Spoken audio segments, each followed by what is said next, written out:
ಜೈಪುರ್ ಪ್ರವಾಸದಲ್ಲಿ ನಾವು 2ನೇ ದಿನ ಬೆಳಗ್ಗೆ ಎದ್ದು ಫ್ರೆಶ್ ಅಪ್ ಆಗಿ ಮೊದಲು ಬ್ರೇಕ್ಫಾಸ್ಟ್ ಮುಗಿಸ್ಕೊಂಡ್ವಿ. ತುಂಬ ಚಳಿ ಇದ್ದ ಕಾರಣದಿಂದ ಎಳೆ ಬಿಸಿಲಲ್ಲೇ ಕೂತ್ಕೊಂಡು ಬ್ರೇಕ್ಫಾಸ್ಟ್ ಎಲ್ಲ ತಿಂದ್ಕೊಂಡು ಹಾಗೆ ಸ್ನಾನ ಮಾಡ್ಕೊಂಡು ರೆಡಿಯಾಗಿ ಒಂದೊಳ್ಳೆ ಪ್ಲೇಸ್ ನೋಡೋಕ್ಕೆ ಅಂತ ಹೊರಟ್ವಿ. सिटी में सबसे ऊंचा है। अच्छा। इधर से पूरा पिंक सिटी अच्छे से व्यू हो जाता है। हाँ हाँ। ಲೋಕಲ್ ಆಟೋ ಹೊತ್ಕೊಂಡು ಜೈಪುರ್ ಬಗ್ಗೆ ಮಾತಾಡ್ತಾ ನಾವು ಬಂದಿದ್ದು ಸಿಟಿ ಪ್ಯಾಲೇಸ್ ನೋಡೋಕ್ಕೆ ಅಂತ. ನಮಸ್ಕಾರ ಎಲ್ರಿಗೂ, ನಾನು Prathibha. Welcome to my channel. ಜೈಪುರನ್ನು ಪಿಂಕ್ ಸಿಟಿ ಅಂತಾನೆ ಕರೀತಾರೆ, ಹಾಗೆ ಅರಮನೆಗಳ ನಗರ ಅಂತಾನೂ ಕರೀತಾರೆ. ಇದು ಜೈಪುರದ ಸಿಟಿ ಪ್ಯಾಲೇಸ್ ಆಗಿದೆ. ಇದನ್ನು ಸಿಟಿ ಪ್ಯಾಲೇಸ್ ಅಂತಾನೆ ಕರೀತಾರೆ.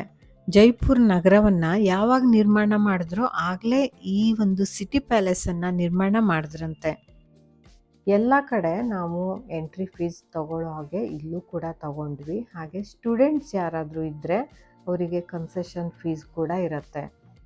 ಸಿಟಿ ಪ್ಯಾಲೇಸ್ನ ಮುಬಾರಕ ಮಹಲ್ ಅಂತ ಕರೆಯೋ ಇಲ್ಲಿ ರಾಜನ ಪೋಷಾಕುಗಳನ್ನು, ರಾಣಿಯ ಪೋಷಾಕುಗಳನ್ನು, ಅಂದರೆ ಅವರು ಧರಿಸುವ ಬಟ್ಟೆಗಳನ್ನೆಲ್ಲ ಇಟ್ಟಿದ್ದಾರೆ.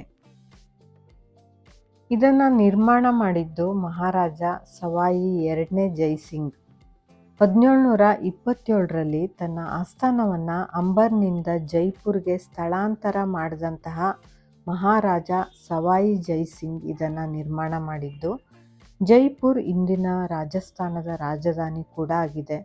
1949ರವರೆಗೆ ಸಿಟಿ ಪ್ಯಾಲೇಸ್ ಜೈಪುರದ ಮಹಾರಾಜನ ಅಧಿಕೃತ ಆಡಳಿತ ಪೀಠ ಆಗಿತ್ತು.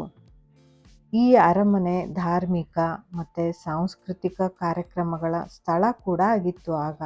ಅದ್ರ ಜೊತೆ ಕಲೆ, ವಾಣಿಜ್ಯ ಮತ್ತು ಉದ್ಯಮಗಳ ಆಶ್ರಯ ಕೂಡ ಆಗಿತ್ತು. ಈಗ ಇದು 2ನೇ ಮಹಾರಾಜ ಸವಾಯಿ ಮಾನ್ಸಿಂಗ್ ಸಂಗ್ರಹಾಲಯವನ್ನು ಹೊಂದಿದೆ. ಅಂದರೆ ಮಾನ್ಸಿಂಗ್ ಅವರ ವಸ್ತುಗಳನ್ನೆಲ್ಲ ಈ ಸಂಗ್ರಹಾಲಯದಲ್ಲಿ ಇಟ್ಟಿದ್ದಾರೆ. ರಾಜ ಬಳಸ್ತಾ ಇದ್ದಂತಹ ಬಟ್ಟೆ ಇರ್ಬೋದು, ಹಾಗೆ ಅವನ ಒಂದು ಖಡ್ಗಗಳು, ಹಾಗೆ ಯುದ್ಧಕ್ಕೆ ಬಳಸುವಂತಹ ಸಾಮಾನುಗಳು, ಅವುಗಳನ್ನೆಲ್ಲ ರಾಜನ ವಸ್ತುಗಳನ್ನೆಲ್ಲ ಇಲ್ಲಿ ನೀಟಾಗಿ ಇಟ್ಟಿದ್ದಾರೆ. ಇದು ವಸ್ತು ಸಂಗ್ರಹಾಲಯ ಆಗಿದೆ ಈಗ ಅರಮನೆ.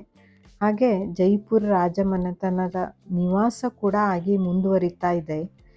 ಜೈಪುರ್ ರಾಜಮನೆತನ ರಾಮನ ವಂಶಸ್ಥರು ಅಂತಲೇ ಇಲ್ಲಿ ನಂಬಿದ್ದಾರೆ ಅಂತ ಹೇಳಲಾಗತ್ತೆ. ಹಾಗೆ ಅರಮನೆ ಸಂಕೀರ್ಣ ಹಲವಾರು ಕಟ್ಟಡಗಳಿಂದ ಕೂಡಿದೆ.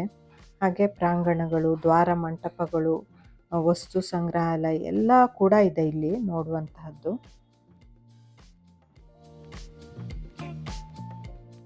ಈ ಅರಮನೆ ಸಂಕೀರ್ಣವನ್ನು ನೋಡೋಕ್ಕೆ ಒಂದು 3ರಿಂದ 3.5 ಗಂಟೆ ಬೇಕಾಗತ್ತೆ.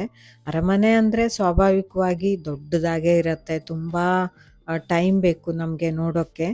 ಈ ಅರಮನೆ ಸಂಕೀರ್ಣದಲ್ಲಿ ಪ್ರೀತಮ್ ನಿವಾಸ, ಚಂದ್ರಮಹಲ್, ಮುಬಾರಕ್ ಮಹಲ್, ಗಡಿಯಾರ ಗೋಪುರ, ಹಾಗೆ ನವಿಲು ದ್ವಾರ ಇವೆಲ್ಲ ಆಕರ್ಷಣೀಯ ಸ್ಥಳಗಳು.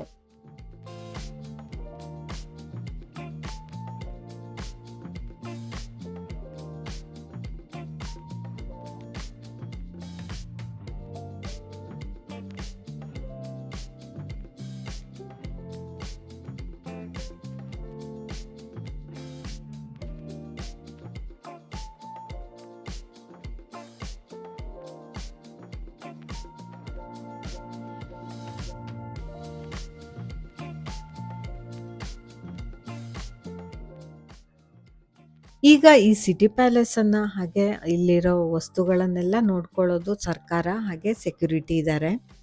ಜೈಪುರಲ್ಲಿ ನೋಡಲೇಬೇಕಾದಂತಹ ಒಂದು ಒಳ್ಳೆ ಪ್ಲೇಸ್ ಅಂದರೆ ಅದು ಸಿಟಿ ಪ್ಯಾಲೇಸ್ ಕೂಡ ಹೌದು.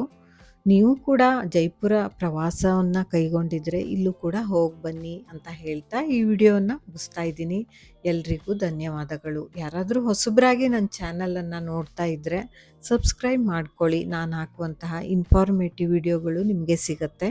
ಇವತ್ತಿನ ವಿಡಿಯೋ ಇಷ್ಟ ಆದರೆ ಲೈಕ್ ಕೊಡಿ ಅಂತ ಕೇಳ್ಕೊಳ್ತಾ ವಿಡಿಯೋವನ್ನು ಮುಗಿಸ್ತಾ ಇದ್ದೀನಿ.